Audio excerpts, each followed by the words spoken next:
ఉదయ బ్రహ్మస్వరూపం, మధ్యాహ్నేతు మహేశ్వర, సాయంకాలేతు స్వయం విష్ణు, త్రయామూర్తి దివాకర.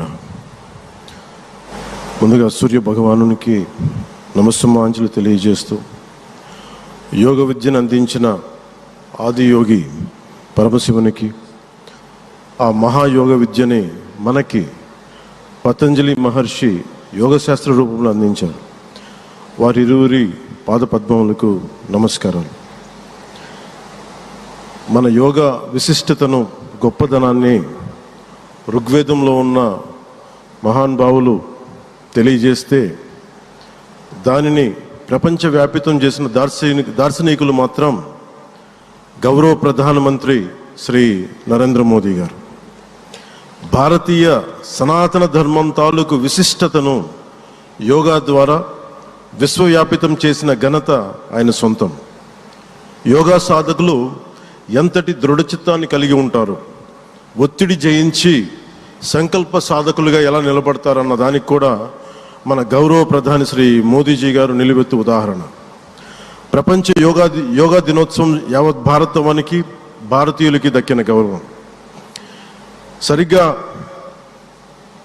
ఒక 2014లో అప్పుడే ఐక్యరాజ్య సమితిలో గౌరవ ప్రధానమంత్రి మోదీ గారు ప్రవేశపెట్టినప్పుడు దాదాపు 177 దేశాలు ఈ రెజల్యూషన్కి మద్దతు పలికినాయి.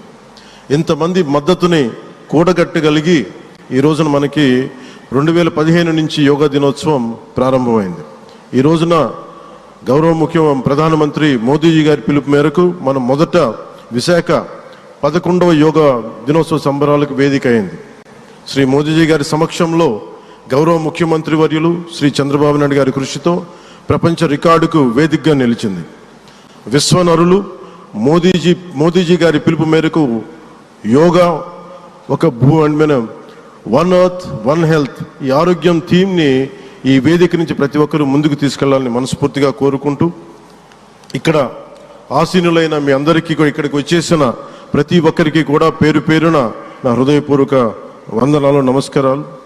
అలాగే గౌరవనీయులైన గవర్నర్ గారి శ్రీ అబ్దుల్ నజీర్ గారికి, గౌరవ ముఖ్యమంత్రి శ్రీ నారా చంద్రబాబు నాయుడు గారికి, civil aviation minister Kinjarapu Rammohan Naidu గారికి, అలాగే మనకి Ayush minister of state independent charge Shri Prataprao Jadhav గారికి, అలాగే వేదిక పైన ఉన్న ప్రతి ఒక్కరికి, గౌరవ కేంద్ర మంత్రివర్యులకి, రాష్ట్ర మంత్రివర్యులకి, ప్రతి ఒక్కరికి పేరు పేరున ధన్యవాదాలు తెలియజేసుకుంటూ సెలవు తీసుకున్నాను. జై భారత్, జై హింద్.